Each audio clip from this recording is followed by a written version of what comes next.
Hi, y'all, welcome back. Today I'm going to be talking about what was one of my most amazing and most serendipitous travel experiences that happened to me.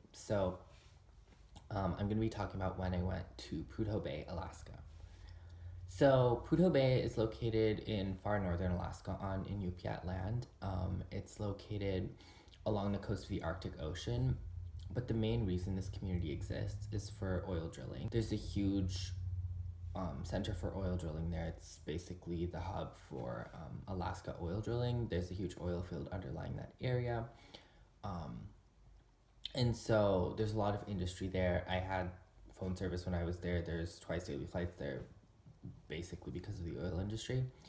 But I was more interested in going there just because of its location and just kind of, I was fascinated by being somewhere so far away from the rest of the continental US. And I was just kind of fascinated by the location. And I was also pretty curious about how the oil drilling manifested itself in that location, and kind of seeing what oil drilling looked like there. I personally am not a supporter of drilling in this area, and of drilling in general.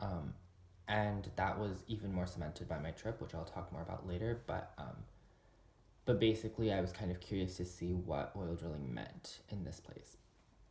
And also just kind of to look around. I was just kind of curious to see what it was like. But yeah, so anyways, I got up pretty early that morning, and I took a 7:30 flight from Anchorage into Prudhoe Bay, Alaska, to head over there. And I checked in a little. I have like a little folding bike, which I checked in with me, which I figured would be super useful for getting around there, since it is kind of basically like this remote Arctic oil camp. There really weren't any taxis or like any form of public transportation or transportation at all. Literally everyone else that got off the flight with me were oil workers who got picked up by their respective oil companies' shuttles directly from the airport. So I was basically left alone at the airport with my little folding bike that I had checked in. So I got that from baggage claim. And yeah, I just turned up with that. So, anyways, I walk out of the airport. It's like literally a room. Baggage claim. They literally just like open a door and hand you your bag. It's not like an actual like belt or anything. Yeah, so I walk out of this tiny airport, in the parking lot. I just like set up my folding bike, make sure it's all set to go, and I start biking. The roads in Prudhoe Bay are a little bit, they're not like paved, like most of the lower 48 states roads are, because of the underlying permafrost, and apparently it causes a lot of issues for paved roads, and they have to be like constantly repaired. So rather than doing that, they just don't pave the roads that way. They don't have to be repaired as often. It's basically like a gravel, but it's still relatively like firm. Like trucks and stuff can drive on it pretty. Like that's what it's meant for. But to bike on is a little difficult just because you don't get as much traction. So that was definitely something that I was struggling with a little bit when I got there. Was just like, how do I manage to bike on this? But anyways, I managed. I biked in a little bit. But before I actually headed into like the main Arctic oil camp area, I did see a turnoff. And so I decided to turn off the road there, just to get a little bit further from like the oil tankers that were driving by, etc. And just do something random. I was feeling in the random mood. I had already been to a decided to go to a pretty random place. So I was like, why not just do something random? So basically, where I decided to turn off the road was the end of the Dalton Highway. If you're not familiar, the Dalton Highway is basically like a 500-mile long plus stretch of highway from going from like southern parts of Alaska, and then from Fairbanks, which is like the last major metropolitan area, all the way north to the Arctic Ocean to Prudhoe Bay, and it ends in Prudhoe Bay where I joined the highway. I joined it like where it ends. It's like the final part. This is like the northernmost going highway in the U.S. And it's not really like a highway in the lower 48 sense. Like, you're not gonna have. Firstly, it's not paved. Secondly, you're not gonna have like multi lanes or anything. It's literally just like a road. But like the fact that there is such a road that's maintained throughout the winter, and maintained through all seasons, whatnot, is quite a big deal in Prudhoe Bay. So, anyways, the highway it goes all the way down to Fairbanks. So I just started biking on it. I was just like, oh, let me see like how far I can go. And it did pass by like the airport where I just taken off from, like from the other side. So I did get a pretty cool shot of our plane taking off. And then yeah, but anyways, I headed further south. Kept going. And there was like a lake on the side of the highway. There's like so many lakes. It's basically like tundra dotted with lakes. But anyways, there was like one particular lake, which seemed pretty nice. So I just like pulled over my bike. I had some leftover food from the previous day, so I had my leftovers, had that for lunch. By this lake, it was really peaceful and calm. And then I got back to biking. Initially I was like, let me turn back, actually see the oil camp. That's like one reason why I had flown all the way here. But then I was like, but also just like do something random, just bike. Like it seems pretty cool to just be biking in the middle of tundra. Anyways, so I kept going south, away from the town. Just kept biking and biking. It was actually pretty easy to bike. Like that's one thing that surprised me at that point was I was just able to just bike on this relatively rough gravel stretch of road pretty easily. But anyways, yeah, so I just kept going. Before I knew it, I was 10 miles south of Prudhoe Bay, 10 miles south. Yeah. And I'm not like a serious biker or anything. Like literally the only reason I was biking here is because one, I want to be sustainable, and two, like there's no other forms of transport in Prudhoe Bay anyways, so I kind of needed a bike if I wanted to go anywhere at all. So it was more practical reasons and wanting to explore than necessarily I'm into biking. But yeah, anyways, I was 10 miles away from Prudhoe Bay, which is pretty intense for me at least. Like to see like, oh, you're 10 miles and you don't have any motorized transport to get back. And you have to do it by like with your own energy. But anyways, when I realized that, I still pulled over. I was like, let me just enjoy the moment. Let me just enjoy being in this remote place, 10 miles away from even the nearest airport, even the nearest like place where you could get a car or whatever. So I pulled over. There's this huge river there. It's really beautiful. So I just pulled over, sat by the river, lived in the moment. Really enjoyed that. Anyways, after a while, I figured, okay, it's time to finally turn around, head back into town. Your flight is in about 4 hours. You like don't want to be missing your flight. There's only like one more flight that day that goes via Prudhoe Bay. So if you miss that flight, then you're basically stuck here without any accommodation for overnight. So that would not have been ideal. So I decided to head back. And so I started biking back, and then it hit me. It hit me why it had been so easy to bike so far down was because the wind had been behind me. And like that's not something you notice till you're biking against the wind and you're like, shoot, the wind is what was silently helping me this whole time. It's like privilege. It's like something that you don't realize is helping you till it's no longer helping you. And then you realize it. So anyways, so yeah, I was biking against the wind. I was struggling a little bit. It was quite difficult. I would say it was like way harder than actually biking down. I would say like 3 to 4 times as much effort was putting into each like pedaling, and like that would get you that far. It was just like difficult. So yeah, I was like sweating. It wasn't even that hot. Like I actually was wearing my sweater most of the time, but then like with all this effort, I had to like keep taking it off because I was like putting so much effort into this biking thing, and like it was not even getting me that far. And then also, I don't know, like the fact that the road was gravelly and like not completely flat and everything, like at that point manifested itself, versus I hadn't really noticed it coming down because I guess the wind was behind me and helping me, so you didn't notice those sort of things.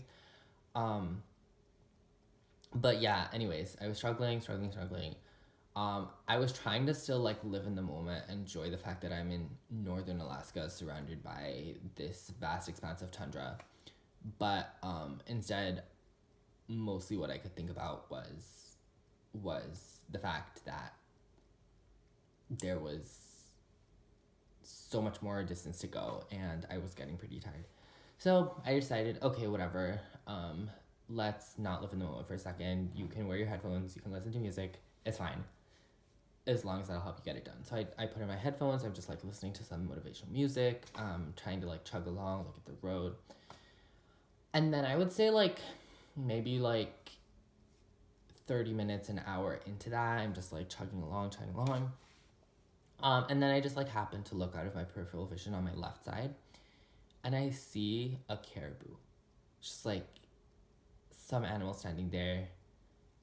And then I'm pretty surprised. So I like take off my headphones and I look. There's literally thousands of caribou just like on my left side, just grazing or like in a herd. Thousands, so many. So yeah, I'm pretty surprised. I just kind of stop, and I'm like, this is what reminds me to live in the moment. Is something like this. So just look around. It's pretty amazing. The fact that these caribou had not been there, like when I was going down, like I would have seen them. I was like looking around, being very attentive to everything, would have seen them, but I like had not seen them. And then when I'm coming back, I see them like just like on the left side of the road, so many of them. So yeah, I'm pretty surprised. And I just watched them for quite a while. It's pretty amazing. At one point, there is like a few caribou that like decide to like cross over this road. So this Dalton Highway, it's an elevated highway. I'm guessing the purpose of this is to like prevent like snow from like completely covering it up. So it's basically like to like it's like on a hill basically, which is maybe I would say like 10 to 15 feet above like the actual tundra. Um, so like a few caribou are like clambering up this hill, crossing over the road and going back down. And then suddenly like you see all these caribou just like funneling in and like following them crossing over the road. And there was like a car behind just like waiting for them. It was quite amazing. I was definitely in shock that this had just like happened while I was biking there. So yeah, seeing the caribou was definitely such an amazing experience. I'm really thankful that I got to see that, and I think it begs the question is, when you're seeing caribou literally at an Arctic oil camp, I was literally just a few miles away from like the center of like this Arctic Ocean oil drilling. It begs the question as to, is this really something that's okay? Like, is it okay that like in these creatures' habitat that literally like hundreds of them are just like passing through, that you're having drilling there? And I'll talk more about this in my later video, but when I actually went to the actual oil camp area, it was actually pretty nasty, like in terms of like the amount of toxic things that were just like there. And like there would literally be like open pools where there's like just like pipes flowing into them, and like literally like any human just walking along the road could like have access to that, let alone like animals that don't know better and can't read signs or whatever. um and so it was just crazy how the level of precautions were so low in an area frequented so much by humans, that I really wonder what oil companies' precautions would be in areas where humans don't frequent and it's mostly just animals like these caribou. Like, it just made me wonder, and it made me very not confident in their safety measures and that sort of thing. And beyond that, I don't think it's just about safety measures. It's about us questioning whether or not this is something that we really need to be doing, and whether our lifestyles are contributing to this, right? So like every time you drive a car, every time you fly a plane, I'm guilty. Every time you are using oil in your life, like think about this, right? Like think about how your use and your life and your quality of life is of a certain level because of this, but also it comes at a cost. And so I think what this showed me is that these costs are manifest themselves with real creatures, and and real animals, and it's not just something that people say like, oh, the wildlife, like literally wildlife are passing through. And like if I could just be going to Prudhoe Bay for 10 hours and this happens to me and I just run into these caribou just migrating through, like think about how many things, how many encounters go unseen, and how many encounters with potentially toxic substances go unseen. Like the government doesn't even care enough about protecting people against these harmful substances and practices. So how much will they care about animals?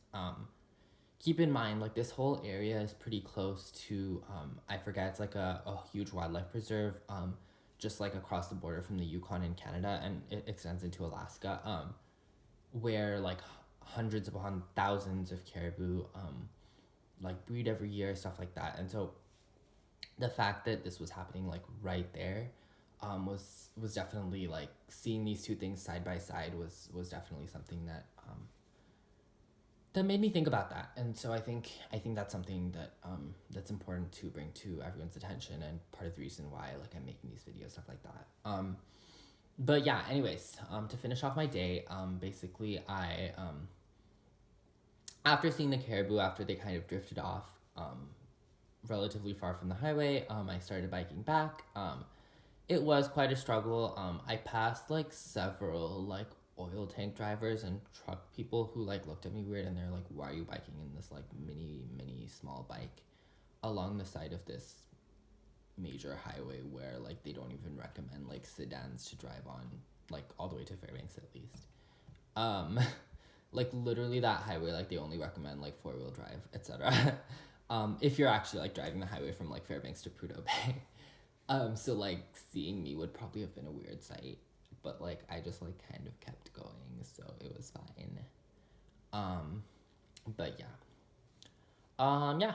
So that happened. Passed back by the airport. I ran into like this person he was from, I think, like the UK. He had like a UK type accent, and he was like on his motorbike, and like I asked him like, has people ever biked here before? And he's like, yeah, I've never seen that before. Like, what are you doing? I was like, hi, I'm just here, you know.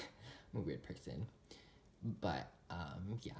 Anyways, so I did fortunately I did get back in time. Like my efforts paid off.